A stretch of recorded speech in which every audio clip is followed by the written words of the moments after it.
Zion விசுவாச தேவாலயம் வழங்கும் ஜீவக்குரல். சோதனை 3 விதத்தில் வரும். ஒன்று, சாத்தான் கொடுக்கும் சோதனை. சாத்தான் உங்கள் கேரக்டர் மேல் கொடுக்கும் சோதனை. அதாவது சாத்தான் உங்களுடைய கேரக்டர் மேலன்னா அது கன்சர்னிங் யுவர் செல்ஃப், உங்களை தப்பு செய்ய வைக்கிறது, அது பண்ணுறது, அது நம்பர் 1. அந்த இது. 2வது சாத்தானே பிளான் பண்ணி கொடுக்கறது. 3வது உங்களுக்கு பிரியமானவர்கள், நீங்கள் நேசிக்கிறவர்கள் உங்களை வழி தவற செய்வது. ரைட். இப்போ இதில் பார்த்தீங்கன்னா நான் I want to talk about the temptations of the Lord Jesus Christ. அதனால் அதை பற்றி நான் பேச விரும்புகிறேன். Luke's gospel chapter 4. ஆண்டவர் சொன்னார், எனக்கு பிரிவினை என்பது பிடிக்கவே செய்யாது அப்படின்னு சொன்னார். அப்போ பிரிவினை என்னென்னா, ஹஸ்பண்ட் அண்ட் ஒய்ஃப் இருக்காங்க, நிறைய கால்ஸ் வருது, என் கணவன் என்னை பிரிஞ்சு போயிட்டார், வீட்டுக்கு வரதே இல்லை. அதே மாதிரி ஒய்ஃப் தவறி போகிறது, இதெல்லாம் பற்றி சொன்னாங்க. அப்போ ஆண்டவர் சொன்னார், separation is something which I don't like. All are human beings. All. இப்போது நமக்கு ஒருத்தர் இருக்கிறாரு, அவர் எவ்வளோ ரட்சிக்கப்பட்டு கடவுள்கிட்ட எவ்வளோ இருக்காருன்னு உங்களுக்கு தெரியுமா? தெரியாது. ஆனால் ஏதோ உங்கள் வாழ்க்கையில் நடந்த ஒரு சம்பவத்தை வச்சு அவரை ஜட்ஜ் பண்ணுவீங்க. ஆனால் கடவுள் நேசிக்கிறவர்களை யாராவது கசப்பு கொண்டால், the Lord will be terribly angry with that person. He told me that first he will touch the finances. That's the least of blessing.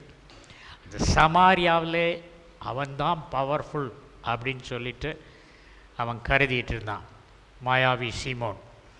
அப்போ அந்த இடத்துக்கு பீட்டர் வரார். வந்த உடனே அவர் செய்கிற அற்புதங்கள் மாயாவி சைமனுடைய கொடியை இறக்கிடுச்சு. ஏன்னா அவர் யார் தலையில் கை வச்சு ஜெபம் பண்ணா அவங்க ஒரு பாச பேசுகிறாங்க.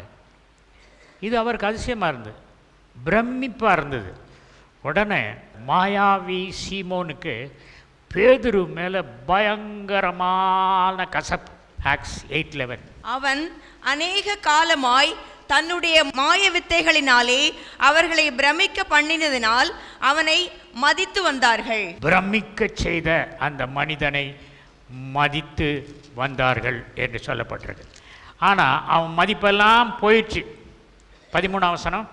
அப்பொழுது சீமோனும் விசுவாசித்து ஞானஸ்நானம் பெற்று பிலிப்பை பற்றி கொண்டு அவனால் நடந்த அடையாளங்களையும் பெரிய அற்புதங்களையும் கண்டு பிரமித்தான். இந்த மாயாவி சீமோன் விசுவாசித்து ஞானஸ்நானம் எடுக்கிறான். ஒரு கிறிஸ்தவ வீட்டில் நான் பெண் எடுத்தேன், ஆனால் இவ்வளோ மோசமாக இருக்குன்னு நினைக்கல அப்படின்னு நிறைய பேர் சொல்கிறாங்க. மாயாவி சீமானும் ஞானஸ்நானம் எடுத்தான்.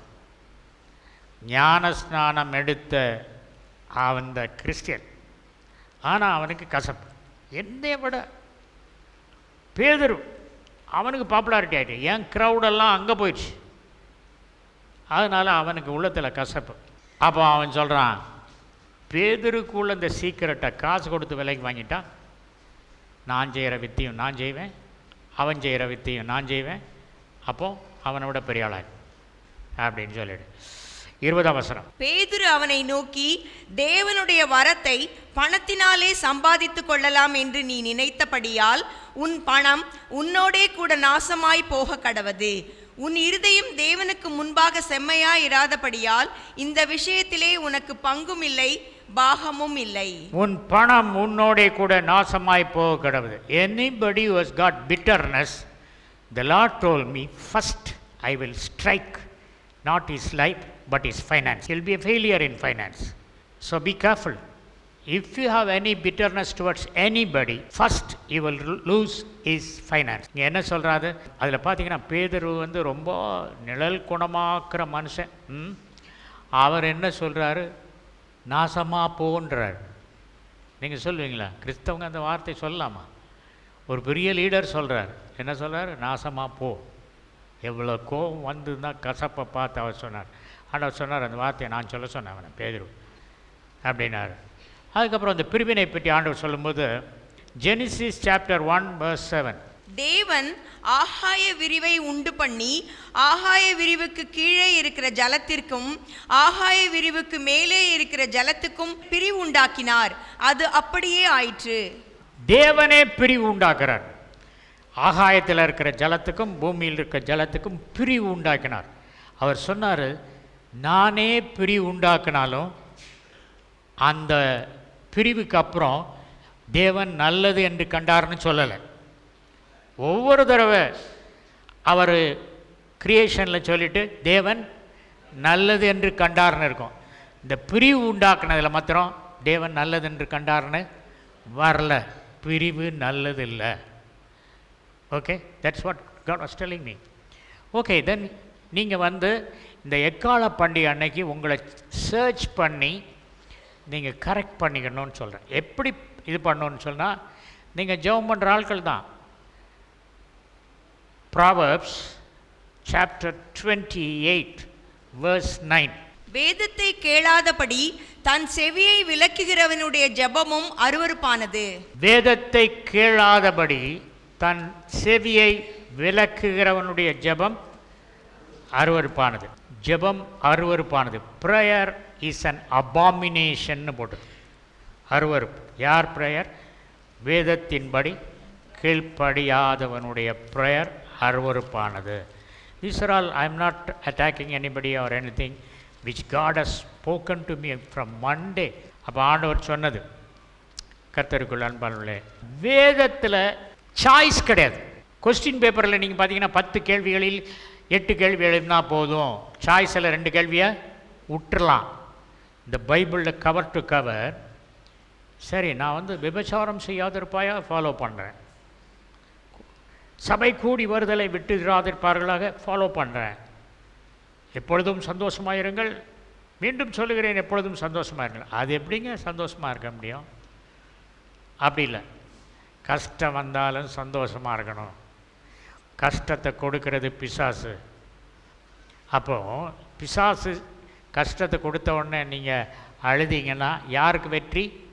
பிசாசுக்கு வெற்றி. பிசாசு பிரச்சனையை கொடுத்த உடனே கர்த்தாவே ஸ்தோத்திரம், நெஞ்சு வலிக்கிறதுக்காய் ஸ்தோத்திரம், தலை வலிக்கிறதுக்காய் ஸ்தோத்திரம் சொல்ல முடியுமா? 1 John 3:10.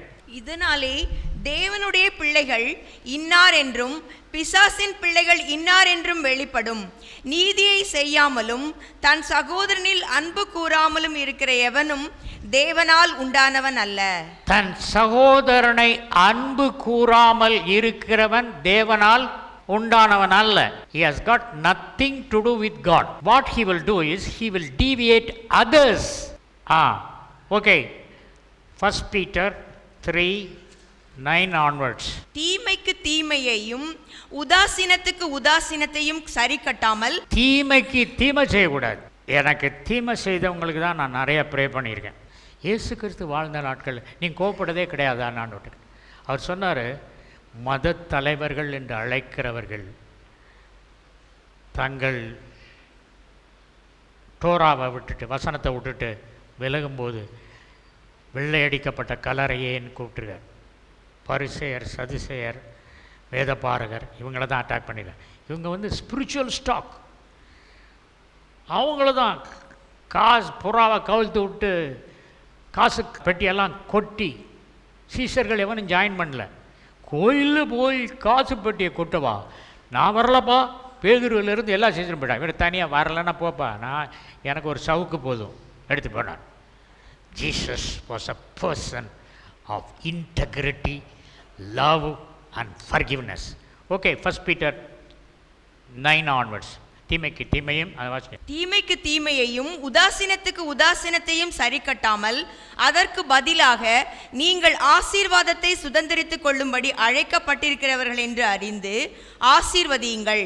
ஜீவனை விரும்பி நல்ல நாட்களை காண வேண்டும் என்றிருக்கிறவன் பொல்லாப்புக்கு தன் நாவையும் கபடத்துக்கு தன் உதடுகளையும் விலக்கி காத்து பொல்லாப்பை விட்டு நீங்கி நன்மை செய்து சமாதானத்தை தேடி அதை பின்தொடர கடவன். சமாதானத்தை தேடி, சமாதானம் தன்னால் கிடைக்காது, அதை நீங்கள் தேடணும். கர்த்தருடைய கண்கள் நீதிமான்கள் மேல் நோக்கமாயிருக்கிறது, அவருடைய செவிகள் அவர்கள் வேண்டுதலுக்கு கவனமாயிருக்கிறது. தீமை செய்கிறவர்களுக்கோ கர்த்தருடைய முகம் விரோதமாயிருக்கிறது. நீங்கள் நன்மையை பின்பற்றுகிறவர்களானால் உங்களுக்கு தீமை செய்கிறவன் யார்? நீதி நிமித்தமாக நீங்கள் பாடுபட்டால் பாக்கியவான்களாயிருப்பீர்கள்.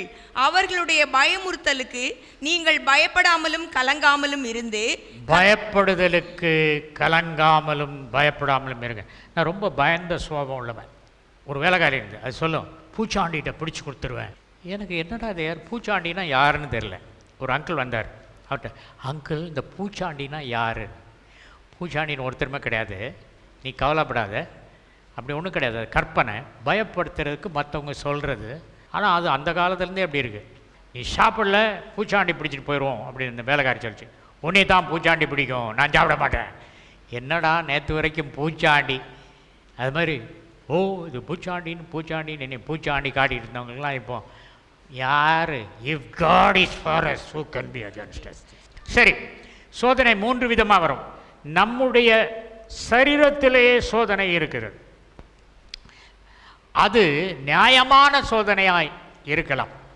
ஆனால் அது உதாரணமாக சொல்கிறேன். முதலாவது ஜீசஸ் கிரைஸ்ட் வந்த அந்த சோதனை பற்றி சொல்ல விரும்புகிறேன். இயேசு கிறிஸ்து ஞானஸ்நானம் எடுக்கும் பொழுது என்ன கேட்டது? வானத்திலிருந்து ஒரு சத்தம் வந்தது, இவர் என்னுடைய நேசகுமாரன், இவரில் பிரியமாயிருக்கிறேன். இதை இயேசு கிறிஸ்து கேட்டார். மற்றவங்க யாரும் கேட்டாங்களோ என்னமோ தெரியல, கேட்கலன்னு நினைக்கிறேன். பிசாசும் கேட்டான். இப்போ இயேசு கிறிஸ்து வனாந்தரத்தில் 40 நாள் ஃபாஸ்டிங் பண்ணிவிட்டு சாப்பிடவே இல்லை. அப்போ பிசாசு வந்து சொல்கிறான், பிசாசு நம்ம தேவையான நேரத்தில் தான் சோதிப்பான். பணம் இல்லை, ஏய் நீ ரொம்ப ஆனஸ்டாக இருக்கிற, ஆனஸ்டாக இருந்தால் இந்த உலகத்தில் பிழைக்க முடியாது, இங்கே ஒரு பார்ட்டி வருது, லஞ்சம் கேட்டால் கொடுப்பான், அவனுக்கு ஒரு வேலை ஆகணும், லஞ்சத்தை வாங்கிக்கோ. தேவை இருக்கு. ஒய்ஃப் சொல்லியிருக்கா, வீட்டுக்கு சாயங்காலம் வரும்போது சும்மா வராதுங்க, இதெல்லாம் வாங்கிட்டு வாங்க. இவன்கிட்ட காசு இல்லை, அப்போ அதெல்லாம் வாங்கிட்டு வரணும்னா என்ன செய்யணும்? வந்து உட்கார்ந்த உடனே, இந்த பிரச்சனையா, நோ ப்ராப்ளம், நான் செய்துடுறேன், கொஞ்சம் காசு கொடுங்க, அப்படி வாங்கிட்டு போகிறேன். தேவையான வேளையில் தான் பிசாசு உங்களை அந்த கட்டத்தில் சோதிப்பான். இப்போ 40 நாள் சாப்பிடாதனால பசிக்குது. யூதேயா வனாந்தரத்தில் இருக்கார், சில கல் வந்து பன்னு மாதிரியே இருக்கு. அப்போ பிசாசு சொல்கிறான், ஆண்டவரே பாருங்க, இந்த யூதேயா வனாந்தரத்தில் எவ்வளோ கல் இருக்கு, நீங்கள் தேவனுடைய குமாரனே ஆனால் இந்த கல்லுகள் அப்பமாகும்படி சொல்லுங்க. 40 நாள் சாப்பிடாத ஒருத்தட்ட பசி ரொம்ப இருக்கும்போது, அவர் வேற வனாந்தரத்தில் இருக்கார், 2 கல் எடுத்து பன்னாக மாற்றி சாப்பிட்டுட்டு கொஞ்சம் தண்ணி குடித்தா ஹோட்டல் போகலாம். இது நியாயமான வேண்டியதெல்லாம் இல்லையா? அவன் என்ன சொல்கிறான்? If you are the son of God turn the stones into bread. இயேசு கிறிஸ்து மந்திரம் பண்ணிடலாம்ப்பா, நான் தான் சன் ஆஃப் காட்னு எனக்கு நான் கேட்டது நீங்கள் கேட்டிருக்கியா? சன் ஆஃப் காட் தான் இப்படி செய்கிறதுனால. அப்போ சாத்தானுக்கு வந்து கல்லை அப்பமாக்க இயேசு கிறிஸ்துவினால் முடியும் என்று தெரிந்திருந்ததா இல்லையா? அதுதான் test. Satan has seen God changing one form of energy into another form of object. ஒளி இல்லாத இடத்துல ஒளி உண்டாக்கடவுதுன்னாரு. அந்த ஃபோட்டான்ஸ் எல்லாம் ஒன்றா சேர்ந்து ஒளி உண்டாச்சு. ஒரு ஃபார்ம் ஆஃப் எனர்ஜியை வச்சு மரங்களை உண்டாக்குனார். I have seen the Father making the photons and electrons and neutrons to form into objects. காணப்படுகிறவைகள் தோன்றப்படுகிறவைகளினால் உண்டாக்கவில்லை. இந்த பிரின்சிபல் நமக்கு தெரியாது. சரி, அவன் இயேசு கிறிஸ்துட்ட என்ன சொன்னால், நீர் தேவனுடைய குமாரனே ஆனால். நம்ம பற்றி வருவோம். ரோமர் 8:14-16 என்ன சொல்லுது? As many as are led by the Spirit of God, they are sons of God.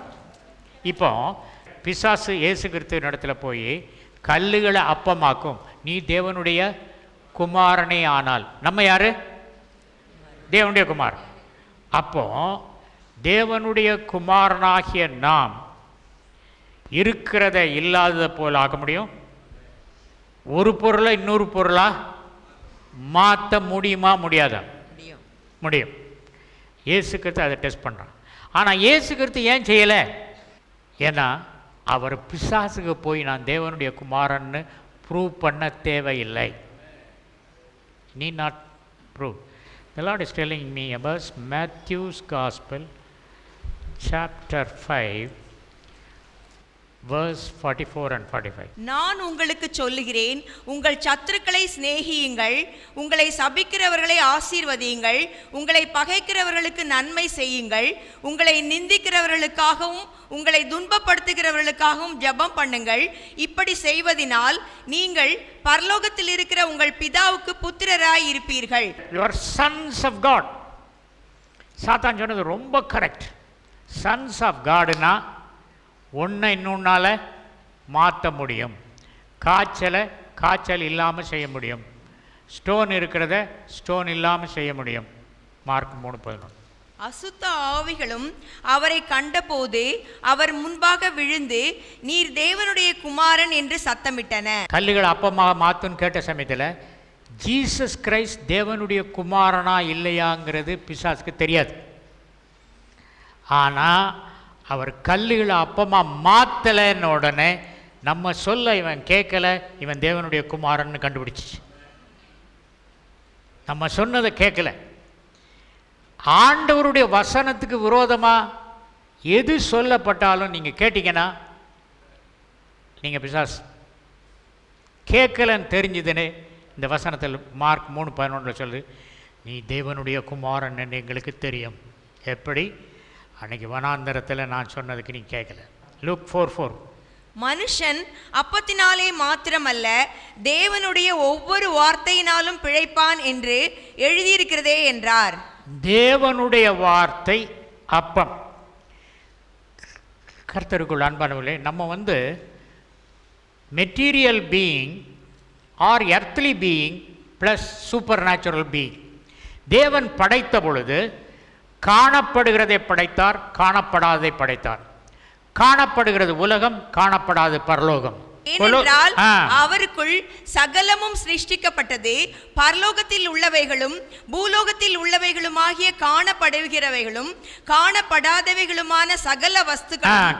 கவனிங்க. காணப்படுகிறவைகளும் காணப்படாதவைகளும் ஆகிய சகல வஸ்துக்களும், சிங்காசனங்களானாலும் கர்த்தத்துவங்களானாலும் துரைத்தனங்களானாலும் அதிகாரங்களானாலும் சகலமும் அவரை கொண்டும் அவருக்கென்றும் சிருஷ்டிக்கப்பட்டது. இப்போ இதில் ரெண்டு என்ன இருக்கு? காணப்படுகிறவைகள், காணப்படாதவைகள்.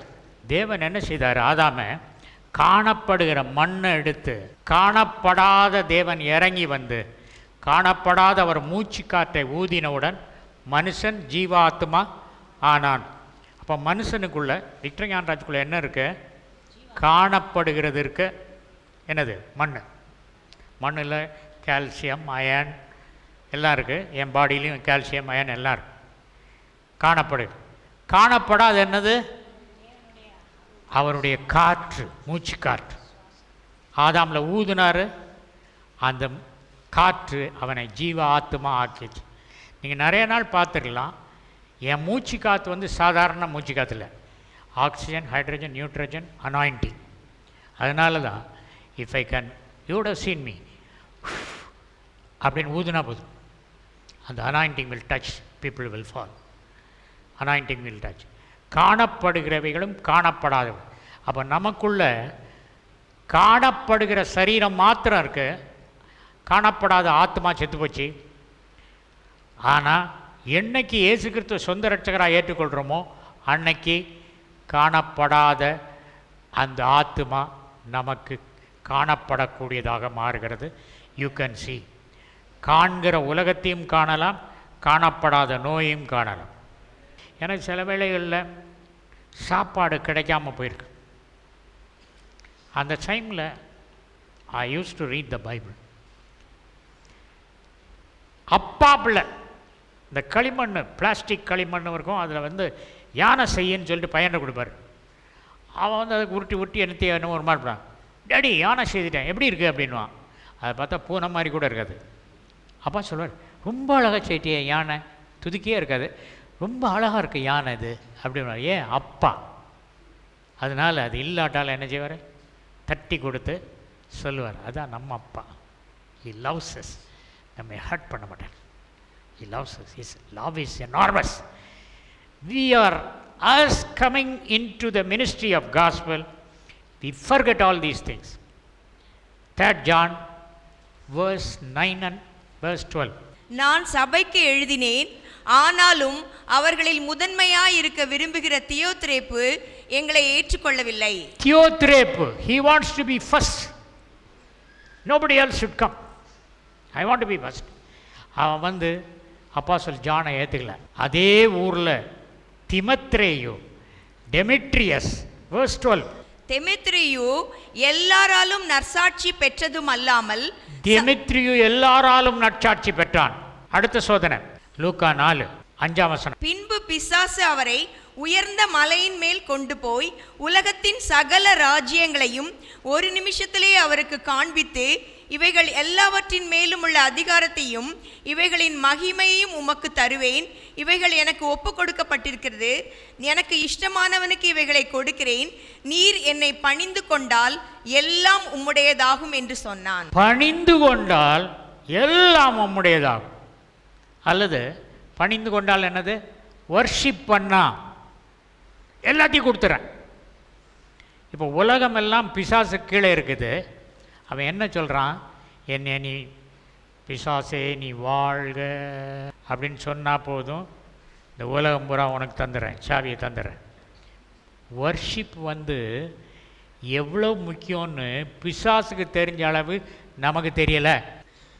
அவனுக்கே அவ்வளோ ஆசைன்னா ஆண்டவருக்கு வர்ஷிப் பற்றி எவ்வளவு, நீர் வாழ்க வாழ்க, கடோஸ் கடோஸ் கடோஸ். லூக் 4:9. அப்பொழுது அவன் அவரை எருசலேமுக்கு கொண்டு போய் தேவாலயத்து உப்பரிகையின் மேல் அவரை நிறுத்தி, நீர் தேவனுடைய குமாரனே ஆனால் இங்கே இருந்து தாழ குதியும். முதல்ல வனாந்தரம், ரெண்டாவது மலை உச்சி. அவனுக்கு தெரியும் இந்த மலை உச்சியில் ஏதோ ஒரு ரகசியம் இருக்குது. மலை உச்சியில் தான் 10 கட்டணை கொடுத்தார். மறுரூபமானது மலை உச்சி. நானும் பார்த்துருக்கேன் மலை உச்சி, ஊட்டி, அதுங்கெல்லாம் மலை உச்சிக்கு போனோன்னா ரெவலேஷன் ரொம்ப இதாக வரும். இதோ மலை உச்சியில் கொஞ்சம் ஒரு சீக்ரெட் இருக்குது. அந்த சீக்ரெட் பிசாசுக்கு தெரிஞ்சு வச்சிருக்கு. என்ன சொல்கிறேன், மலை உச்சியில் அடுத்த டெம்ப்டேஷன், 3வது டெம்ப்டேஷன் தேவாலயத்தின் உயரத்திற்கு கொண்டு போய் எருசலேம் ஆலயத்தின் உப்பரிகளை நிறுத்துகிறான். எருசலேம் ஆலயத்தின் உயரம் 450 அடி. இயேசு கிறிஸ்து 450 அடி கொண்டு உயர்த்துறான். நிறைய பேரை ஆவிக்குரிய வாழ்க்கையில் உப்பரியில் நிறுத்திட்டு அங்கேருந்து தள்ளி விடுறவன் தான் பிசாஸ். விசுவாசிகளை வசனத்தை கோட் பண்ணாமல் அவங்கள தவற வைக்க முடியாது. உங்களை நிறைய பேர் சொல்கிறாங்க, கர்த்தர் எனக்கு இந்த பொண்ணை தான் கட்டணும்னு 3 வசனம் கொடுத்தார். எவ்வளோ கஷ்டப்பட்டு தேடி தேடி இந்த 3 வசனத்தை கண்டுபிடிச்சியோ, கர்த்தர் கொடுத்தாருன்னு சொல்கிற, நீ கண்டுபிடிச்சேன்னு சொல்லு. என்ன சொல்கிறான், தேவதூதர்கள் உன்னை தாங்கிக் கொள்வார்கள், கால் கல்லில் இடராதபடி பார்த்துக்குவாங்க. அவன் சொல்கிறது கரெக்டாக தப்பா? 91ஆம் சங்கீதத்திலேருந்து கோட் பண்ணுறான். அப்போ என்ன ஆச்சுன்னு சொன்னால், கர்த்தருடைய வார்த்தையை கேட்டு அதன்படி செய்கிற பலத்த சௌரியவான்கள். ஹெல்ப்லெஸ்ஸாக நான் இயேசு கிறிஸ்து, தேவதூதர்களே நான் இங்கேருந்து குதிக்க போகிறேன், என்னை பிடிப்பீங்களா? I am going to commit spiritual suicide, will you come to my rescue? ஆண்டவர் வந்து தேவதூதர்கள்கிட்ட உதவியை கேட்கணுமா? ஆண்டவருக்கு யார் உதவியும் தேவையில்லை. So Jesus said, no, I am not going to worship, I am not going to jump. சென்சேஷனலாக எதுவும் செய்ய மாட்டேன் அப்படின்னு ஆண்டவர் சொல்லி பிழைச்சிட்டார். ஆகவே ரொம்ப கண்ணிங்காக வசனத்தை கோட் பண்ணும். கர்த்தருக்குள் அன்பானவர்களே, இயேசு கிறிஸ்து நம் மத்தியில் இருக்கிறார். தேவன் மக்களோடு முகமுகமாய் பேசுவார். ஜீவக்குரல் 14/1 மங்கம்மாள் சாலை, KK நகர் அஞ்சல், திருச்சி 620021, தமிழ்நாடு, தென்னிந்தியா. மொபைல் எண் 919025432432.